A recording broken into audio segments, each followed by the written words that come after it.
Are you a realtor that is afraid to be on camera? You're afraid to do those reels and YouTube videos and TikToks to build your business, or you even have a little bit of fear just reaching out to your clients by doing a video text, which is so valuable. Well, this video has the top 10 tips for gaining confidence on camera.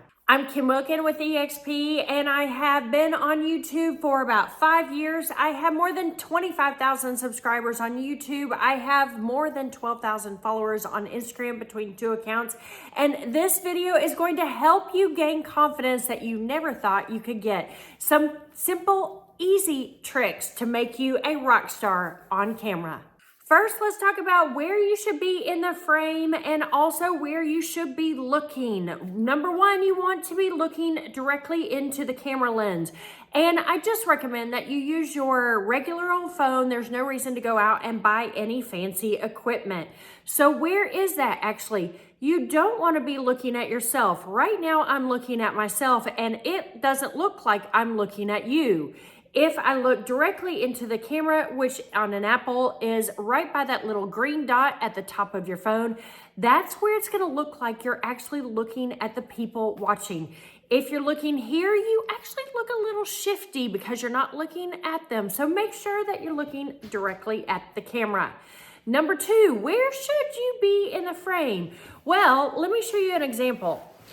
If I'm way down here in the frame, I look pretty insignificant. I don't look very strong and powerful, or that I know what I'm talking about, because I'm too low in the frame. What you want to have is you want to have just a little bit up here.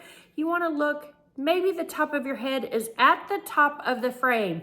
What I like to do, it doesn't matter other than that, in my opinion. You want to have at least this, and you can be sitting if you're comfortable sitting. You can also be standing, and a lot of the times if you're standing, you have a little bit more energy, which is definitely needed to be confident on camera. So here is the frame. You can actually be over here if you'd like and look over here at the camera. If you want to show something in the background, currently I have my phone on cinematic, but if you're going to be doing a home tour, then you definitely want it just on video where you can see what's behind you. If you'd like as well, if you're more comfortable sitting at this end of the frame so you can actually look at the camera right here, then that is fine too. Either way, it doesn't matter as long as you are sitting where your face is in the top third of the frame. Now let's talk about the angle of where your phone should be and how far it should be away from you. Well, I'm a 50-something-year-old female, and so of course, ladies, we like to have our cameras up here and looking down tilted just a little bit. So I do my filming that way as well. You can see right here, if I tilt this back, one, I lose confidence because I'm sitting in the bottom of the camera. Also, if I go down here, then I'm looking down, and of course we don't want to be looking down when we are on camera. It's all about the perfect angle. So have your camera up just a little bit and tilted forwards, not too much, because if you tilt it forward too much, it will distort your image. If you're interested in being more confident on camera, then reach out to me. My information is in the description below. I put together masterminds, courses, group coaching as well on how to be more confident on camera. Additionally, I am at eXp Realty, and if you're interested in this incredible opportunity, how you can earn over 100% commission, have equity ownership, and you can have revenue share, then reach out to me. Again, all of the information is in the description below. So that's where you put your camera. As far as equipment is concerned, let's talk a little bit about how easy it is to start filming. Number one, I do recommend having a lavalier. There are some inexpensive ones on Amazon, and I have put the links to all of my equipment in the description below. I have a cheap lavalier that is not wired. I have a nicer ceramic lavalier that is wired. That is my favorite one to use. I use a $25 tripod. Check this thing out. This will extend to 6 feet. I carry this with me at all times. I love this tripod. It does vertical and horizontal filming. In fact, I have two. I'm using one right now, and I have an extra one. And also, I recommend getting a ring light. If you don't have a ring light and you don't want to, it's only about 60 bucks for a ring light. And by the way, my tripod is 25 bucks. well worth the money. My suggestion is absolutely stand right in front of a window. I mean like 2 feet in front of natural light. Don't have any natural light coming down off the top like a skylight. Have it coming at you just like this, about 3 feet. If you want, you can actually drag your chair, which I do this all of the time. Drag your chair right in front of the window, and that's the best place to film because it's natural light. I also tend to film between 11 and 3 o'clock in the afternoon. It's a little bit brighter from the morning light, and it's not the afternoon light with all of the shadows. So that's typically when I film, and I also set some time aside each week to do my filming. Now, what clothes to wear when you are filming? 1, wear something that you would wear any day of the week. Don't change the way your style is just to be on camera. 1 tip though is don't wear lots of patterns and don't wear white. White doesn't show up well on camera, and very busy patterns will actually make a consumer's eye go to the pattern on your clothes rather than watching your face. Other than that, I mean, I always wear big earrings, so I naturally wear big earrings when I'm filming.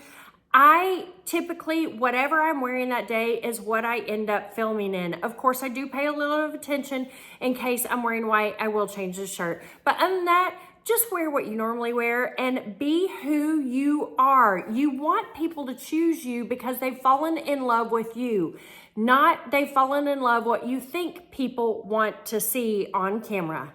Now that you have the clothes, the positioning, and the equipment, let's talk about actually filming for the first time.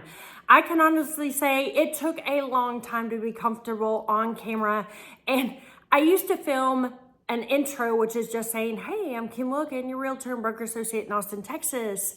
Welcome to the channel. That used to take me like 25 takes. So don't worry if it takes you a long time and if you just start doing 1 sentence at a time.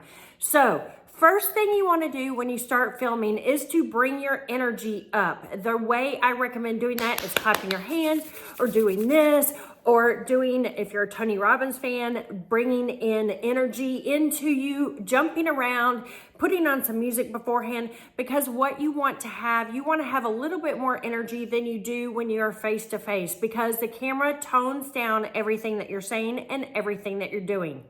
In addition to bringing your energy up, you want to project your voice just a little bit more.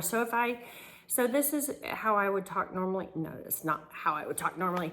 But when I'm speaking to somebody face to face, I'm much quieter when I'm talking to them. When I'm talking on camera, I project my voice much more just so there is more energy coming into the camera and keeping people engaged. So let's talk about, now that we're about to film, you want to keep things relatively short when you first start filming. Don't try and have this elaborate discussion on video when you're not used to it. Keep it short, maybe 30 seconds, and just talk about 1 subject. The way to start this, because typically when you start filming, you will be editing it yourself, and it's relatively easy to edit on your phone or use something like CapCut. But what you want to do is, if you don't have a clicker to start and stop, all you have to do is push the button right there by yourself. But what you want to do is you want to push that button, and then you wait 1 second, and then you start talking. You say what you want to say. When you're done talking, you wait 1 or 2 seconds like this. Nice smile on your face. Then you push that button again and stop.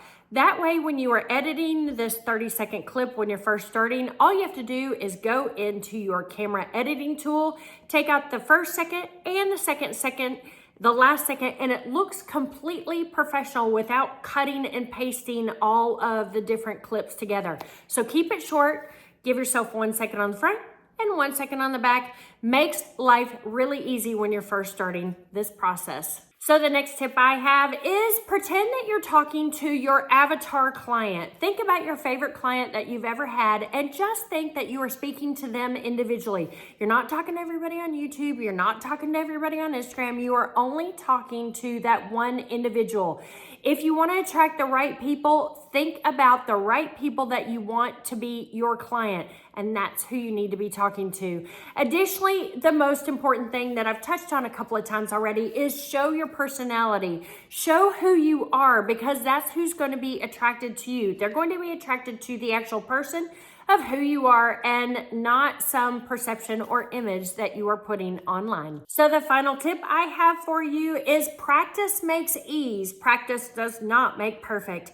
It's better to get it done than to get it perfect. Just put it out there. You'll get better as time goes on. And don't worry, we all hate looking at ourselves on camera. We don't like our voice. We don't like the way we look. So do not worry about that. Just keep practicing. When I did this for the first time, I took a course and I had to turn in a 1-minute video for 30 days in a row. Talk about getting over the hump of being afraid to be on camera. So I appreciate you watching this video on confidence on camera for a realtor. Again, reach out to me. My information is in the description below. I would love to have you as part of my next group on teaching on how to be confident on camera. Thanks so much. Keep watching. Make sure to subscribe, and I'll see y'all in the next video. Take care, y'all. Bye.